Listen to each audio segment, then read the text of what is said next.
Puji nama Tuhan, Shalom, Haleluya. Senang kembali menyapa Bapak Ibu Saudara terkasih Tuhan di Victorious Devotion hari ini. Ya, apa kabar semuanya? Saya berdoa dan berharap semua dalam keadaan yang baik-baik saja, semua dalam keadaan sehat sentosa. Haleluya. Bapak Ibu Saudara terkasih Tuhan, sebelum kita mau sama-sama merenungkan kebenaran firman Tuhan, mari kita berdoa. Bapa yang baik dalam surga, kami ucap syukur Tuhan untuk kasih-Mu, untuk rahmat-Mu yang begitu luar biasa dalam kehidupan kami. Sepanjang malam Tuhan telah berkati, dan pagi ini dan sepanjang hari ini kami akan percaya Tuhan yang sama yang memberkati kami. Kalau sebentar lagi kami mau sama-sama belajar, membaca, merenungkan, dan mempraktekkan kebenaran firman-Mu dalam kehidupan kami, mampukan kami Tuhan untuk kami bisa mengerti, mampukan kami Tuhan untuk bisa kami melaksanakan dalam kehidupan kami. Sehingga firman-Mu itu nyata dalam kehidupan kami, dan orang lain bisa merasakan dampak dan manfaat daripada kebenaran firman-Mu melalui kehidupan kami. Urapi kami, urapi hamba-Mu yang menyampaikannya. Dalam nama Yesus Kristus, haleluya, amin. Nah, Bapak Ibu Saudara kasih Tuhan Yesus Kristus, pagi ini kita mau sama-sama merenungkan kebenaran firman Tuhan dengan tema menyimpang dari iman. Ya, Bapak Ibu ini kasih Tuhan Yesus Kristus, bulan ini kita masih membahas tentang awas. Ya, kita harus antisipasi, kita harus waspada tentang ajaran sesat yang ada di sekeliling kita. Jadi hari ini kita mau sama-sama belajar mengenai menyimpang dari iman yang terdapat di dalam ayat bacaan kita terdapat dalam 1 Timotius 6 ayat 8 sampai 10. Saya bacakan untuk kita semua. Asal ada makanan dan pakaian, cukuplah. Tetapi mereka yang ingin kaya terjatuh ke dalam pencobaan, ke dalam jerat, dan ke dalam berbagai-bagai nafsu yang hampa dan yang mencelakakan, yang menenggelamkan manusia ke dalam keruntuhan dan kebinasaan. Karena akar segala kejahatan ialah cinta uang. Sebab oleh memburu uanglah beberapa orang telah menyimpang dari iman dan menyiksa dirinya dengan berbagai-bagai duka. Wow, Bapak Ibu yang dikasihi Tuhan Yesus Kristus, dari ayat bacaan kita, yang pertama kita diajarkan mengenai kepuasan di dalam kesederhanaan. Di mana Rasul Paulus itu menekankan bahwa kita harus berpuas diri dengan adanya makanan dan pakaian. Makan, pakaian. Ya, ini merupakan sebuah kebutuhan pokok. Asal ada makanan dan pakaian, cukuplah. Ada makanan supaya tidak kelaparan, ada pakaian supaya tidak keterlanjangan. Di dalam kehidupan kita ada namanya kebutuhan pokok. Kebutuhan pokok itu ada sandang, pangan, dan papan. Normalnya, idealnya. Tetapi ya Rasul Paulus mengajarkan kepada kita asal ada makanan dan pakaian, cukuplah. Kenapa? Karena ya itu merupakan sebuah kebutuhan penting di dalam kehidupan kita. Asal ada makanan dan pakaian. Asal segala sesuatunya tercukupi. Tetapi realitanya Bapak Ibu Saudara dikasih Tuhan Yesus Kristus, dalam dunia materialistis saat ini kita terkurung, terjebak di dalam dunia yang penuh dengan materialistis. Kita seringkali terjebak di dalam keinginan yang tidak ada habisnya. Keinginan-keinginan yang terus-menerus ada. Keinginan-keinginan yang harus dipuaskan, yang harus dipenuhi. Bahkan keinginan itu harus menjadi sesuatu yang wajar supaya hidup kita kelihatan wajar sebagaimana orang-orang lainnya. Keinginan itu seperti lubang yang tanpa dasar, mau diisi seberapa banyak barang pun itu tidak akan pernah cukup. Keinginan untuk apa? Untuk memiliki kekayaan lebih banyak, keinginan untuk memiliki ketenaran, pangkat, kedudukan. Yang lebih lagi keinginan-keinginan akan kebutuhan-kebutuhan yang bukan kebutuhan pokok, ya. Kepuasan yang begitu menggebu-gebu, yang harus dipenuhi di dalam diri kita. dengan melihat orang lain supaya kita juga menjadi sama seperti orang lain. Orang lain punya A, kita harus punya A, bahkan kita harus melampaui mereka. Apalagi di zaman sosial media seperti ini, di mana orang-orang yang dengan mudahnya flexing, ya, tujuannya sih bilangnya supaya orang lain memotivasi orang lain supaya memiliki seperti yang saya miliki. Ya. Akhirnya orang lain terpengaruhi dan melakukan dan berusaha ingin menjadi seperti tokoh-tokoh tersebut. Banyak, Bapak Ibu Saudara terkasih Tuhan Yesus Kristus. Tetapi keinginan yang bukan adalah keinginan pokok atau kebutuhan pokok di dalam kehidupan kita, itu memberikan dampak di dalam hidup ini, Bapak Ibu Saudara kasih Tuhan Yesus Kristus. Kepuasan dalam kesederhanaan adalah pelajaran yang penting yang diajarkan Rasul Paulus untuk kita.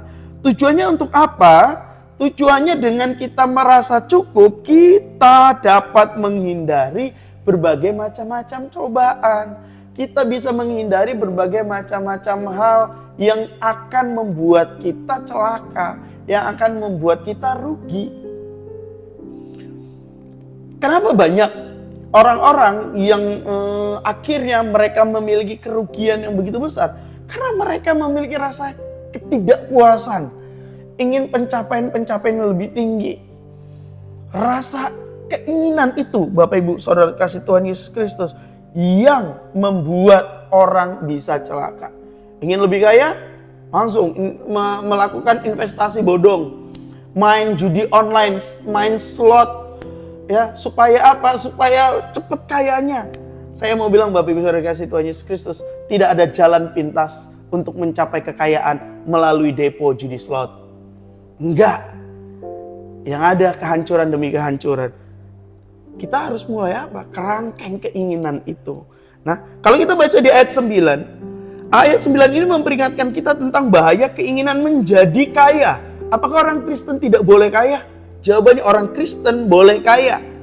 Orang Kristen harus kaya malahan. Tetapi orang Kristen tidak boleh ingin kaya. Karena pada saat ingin kaya, keinginan ini bukan hanya sekedar hasrat yang biasa. Keinginan ini adalah jeratan, ini jebakan, Bapak Ibu dikasih Tuhan Yesus Kristus. Yang apa? Di dalamnya terkandung nafsu yang hampa dan ujung-ujungnya mencelakakan.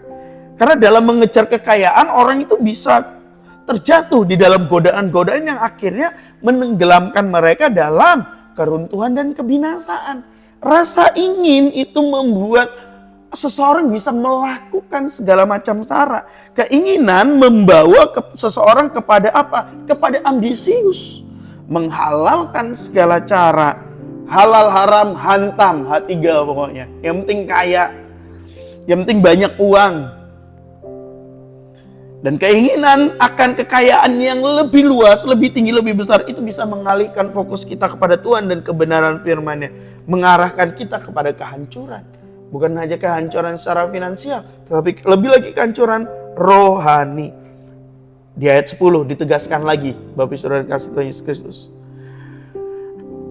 Akar dari segala kejahatan adalah cinta uang. Apakah uangnya salah? Oh, tentu tidak. Uang tidak salah. Tetapi hasrat keinginan, perasaan akan cinta, akan uang, maksud saya akan uang, cintanya ditunjukkan akan uang. Itu yang menjadikan itu akar segala kejahatan.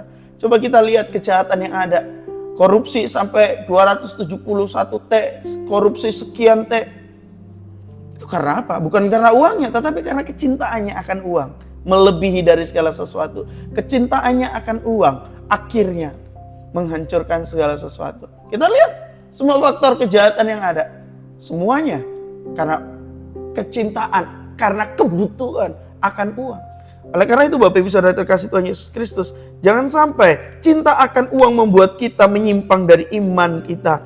Cinta akan uang membuat kita terjebak akan pemburuan kita terhadap uang. Cinta akan uang kita menjadikan kita meninggalkan segala sesuatu. Karena akibatnya akan menghasilkan duka dan derita. Menyebabkan penderitaan yang panjang bagi kita yang mencintai uang lebih daripada mencintai Tuhan. Keimanan kita menjadi runtuh, keimanan kita akan menjadi serong, menjadi menyeleweng karena cinta akan uang tersebut. Bukan uangnya Bapak Ibu yang kasih Tuhan Yesus Kristus, uangnya sebagai alat, yes. Kita hidup itu untuk menggunakan uang, bukan uang yang menggunakan kita sehingga kita mencarinya sampai mati-matian dan meninggalkan keimanan kita. Jadi sebagai penutup Bapak Ibu Saudara yang kasih Tuhan Yesus Kristus, jangan biarkan cinta akan uang dan keinginan untuk kaya menjauhkan kita dari iman kita kepada Tuhan kita Yesus Kristus. Yesus Kristus memberikan teladan yang begitu luar biasa dalam kehidupan kita. Mari kita belajar untuk hidup sesuai dengan kebenaran firman Tuhan, meneladani apa yang Tuhan berikan kepada kita. Bersyukur akan apa yang sudah ada dalam kehidupan kita, manfaatkan dengan sebaik-baiknya. Lakukan segala sesuatu dengan ucapan syukur, lakukan segala sesuatu dengan terima segala sesuatu dengan rasa cukup. Dan kita akan terhindar dari jerat yang mencelakakan hidup. Dan berkat damai sejahtera Allah turun atas kita. Amin. Buat firman Tuhan pada hari ini. Selamat hidup mencintai Tuhan lebih daripada apapun. Jangan sampai serong, jangan sampai tersesat. Amin. Mari kita berdoa. Kami ucap syukur Tuhan akan kebenaran firman-Mu. Kami dikuatkan lagi, kami diteguhkan lagi, kami diingatkan lagi. Supaya kami jangan mencintai uang lebih daripada apapun. Selama kami masih hidup di dunia ini, kami menyadari kami perlu uang, kami butuh uang.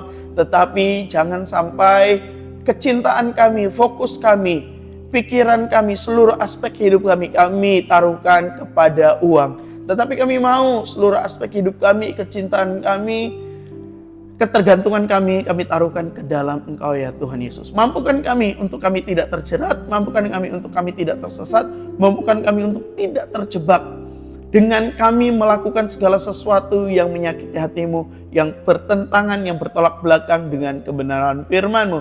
Roh Kudus, mampukan kami serahkan hidup kami dalam tangan-Mu untuk tetap hidup di dalam jalan-Mu. Kami berdoa dan mengucap syukur, haleluya, amin.